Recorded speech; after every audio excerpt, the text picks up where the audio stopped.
Tenemos una entrevista con el doctor Carlo Magno Salcedo. Él es catedrático de la Facultad de Derecho y Ciencia Política de la Universidad San Martín. Hoy hablaremos sobre el voto militar y policial en el contexto de las elecciones regionales y municipales 2022.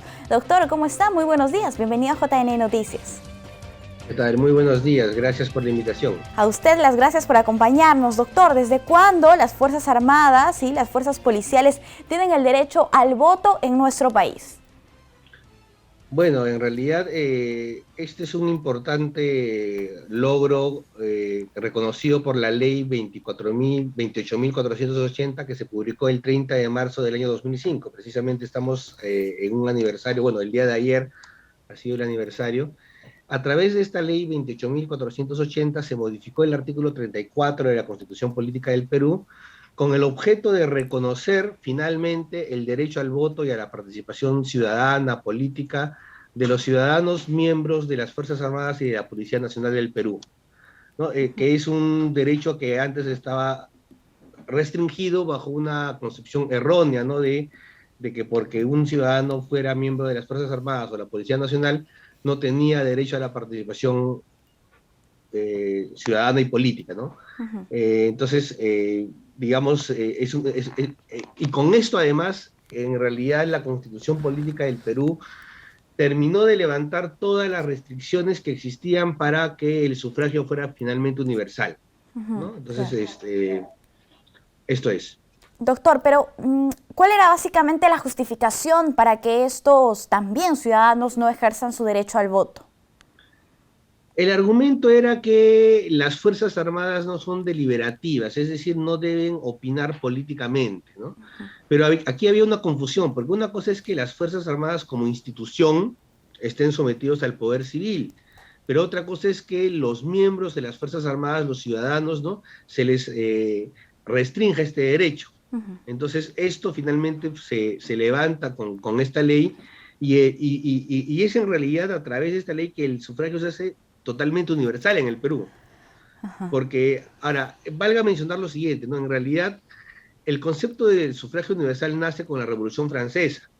Sin embargo, en todo el mundo, el sufragio universal, para que sea tal, ha tenido que transcurrir diversos estadios o procesos, ¿no? Un primer momento, en el siglo XIX, por ejemplo, en el Perú, el voto era censitario, es decir, solamente podían elegir aquellas personas, para empezar, que fueran hombres o varones y que tuvieran cierta renta o patrimonio. ¿No? Entonces, recién en el siglo XX, por ejemplo, se reconoce el derecho al voto a la mujer, ¿no? Y paradójicamente, en un gobierno dictatorial que es el de Manuel Odría en 1950, se reconoce el derecho del voto a la mujer. Es decir, la mitad de la población estaba restringida del derecho a la participación.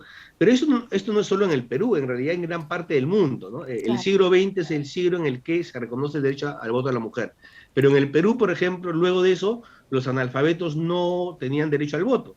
Es recién la Constitución del 79 la que reconoce el derecho al voto de todos, incluyendo los analfabetos.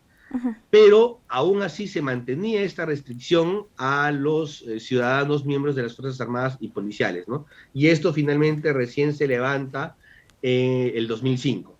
Claro, doctor. Si revisamos un poco los países de la región, algunos de ellos también demoraron, por así decirlo, en restablecer el derecho a las Fuerzas Armadas, a las fuerzas policiales. Sí, en realidad esta es una cuestión que no solamente ha sido del Perú, ¿no? Y esto ha tenido que ver básicamente con cuál es el rol que se le ha asignado a las Fuerzas Armadas, ¿no? Y eso tiene que ver la relación entre el poder civil y el poder el militar. Ha existido esta errada concepción, ¿no? O sea, digamos, lo positivo en una democracia es asumir que el poder militar está sometido al poder civil. Eso está bien, ¿no? En toda democracia es así. Sin embargo, hay que comprender de que en América Latina en particular han sido muy frecuentes, digamos, los momentos históricos en que las Fuerzas Armadas han tenido un poder. De hecho, el Perú es un país que es muy rico en dictaduras militares, ¿no? Gran parte del siglo XIX, ¿no? La mayoría de gobiernos en el siglo XIX fueron de militares, en el siglo XX también. Entonces, esto originó que exista, digamos, esta lógica de que en la democracia había que alejar a los militares y los policías de la participación. Pero esto, digamos, ya hacia fines de los 80, 90 del siglo pasado empezó a entenderse que no podía confundirse la institución militar y policial, ¿no? El hecho de que los militares y policías no puedan opinar políticamente de su derecho, por lo menos a elegir, ¿no? Entonces, ¿qué es lo que se ha reconocido con esta reforma del año 2005? Ahora bien, esta reforma del año 2005 finalmente sí mantiene una restricción. Los militares y policías pueden votar, pueden ejercer el sufragio activo, pero no pueden todavía ser candidatos. Claro. ¿No? Para poder ser candidatos, o sea, el sufragio en su versión pasiva, tienen que pasar a la situación de cese o retiro, ¿no?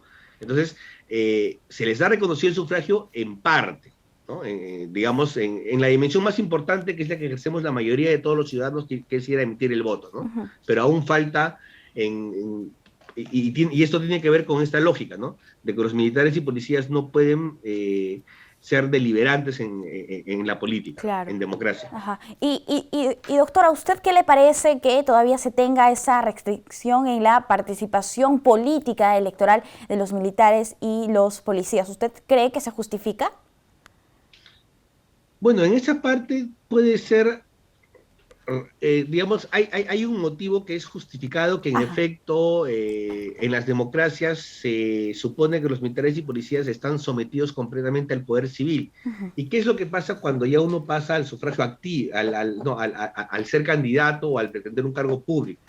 Ya, digamos, tiene que opinar políticamente, ya tiene que tomar postura, tiene que tomar una posición que es, digamos, que es la parte que siempre se ha considerado que los militares y policías no deberían incurrir. Entonces, en ese sentido, tiene cierto sustento que para poder ejercer el sufragio, el derecho a ser elegido, sí los militares y policías tengan que pasar a situación de retiro como es en la actualidad, ¿no? O sea, eso, digamos, tiene cierta justificación, ¿no? Porque, digamos, hay ciertos roles que los ciudadanos desempeñamos en la sociedad que nos exigen ciertas restricciones.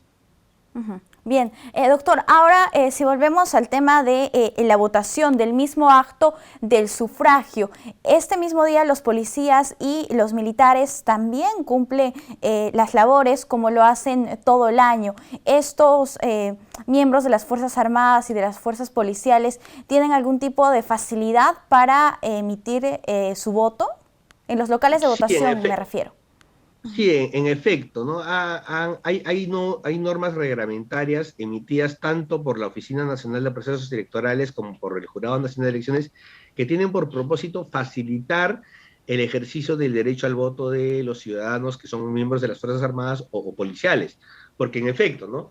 Ellos durante las elecciones tienen el rol de la seguridad del proceso electoral, ¿no? Que es una función fundamental. Entonces, se han establecido un conjunto de medidas que, por ejemplo, los policías y militares para ir a ejercer el voto no tengan que hacer la fila como el resto de los ciudadanos, o el hecho de que si ellos por alguna razón no pueden ejercer el voto, no sean sancionados con la multa, ¿no? Porque ocurre que por las disposiciones de las Fuerzas Armadas y la Policía Nacional, a veces los militares y policías tienen que ir a sitios, ¿no? a zonas del país donde que van a impedir el ejercicio del voto. Entonces, para que no sean afectados, se les establece una medida para que no tengan sanción. Claro, ¿no? Justo y precisamente en ese sentido, en el año 2016 hubo una orden de inamovilidad. ¿Esto restringe de alguna manera el derecho al voto de algunos de los miembros de las Fuerzas Armadas o Fuerzas Policiales? Bueno, ahí estamos en una zona límite, ¿no? Porque en efecto, digamos, ¿en qué medida la inamovilidad se justifica por razones de la seguridad de las elecciones, ¿no?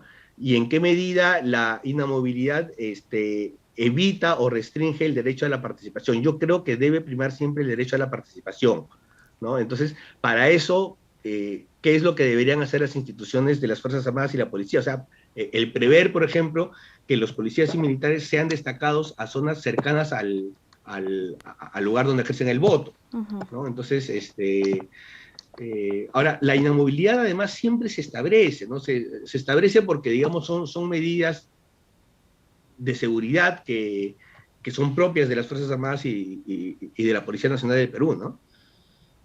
Claro que sí. Bien, listo. Y para finalizar, los miembros de las Fuerzas Armadas, Fuerzas Policiales, ¿pueden acudir a las urnas vistiendo el uniforme? Sí pueden ir vistiendo el uniforme, sin embargo, no tienen que tener cuidado con el uso de las armas, ¿no? Entonces, se supone que la Oficina Nacional de Procesos Electorales debe establecer o prever que en los locales de votación existe un ambiente donde los ciudadanos de las Fuerzas Armadas o PNP puedan dejar sus armas, ¿no? Pero en cuanto al uniforme no hay ningún impedimento, ¿no?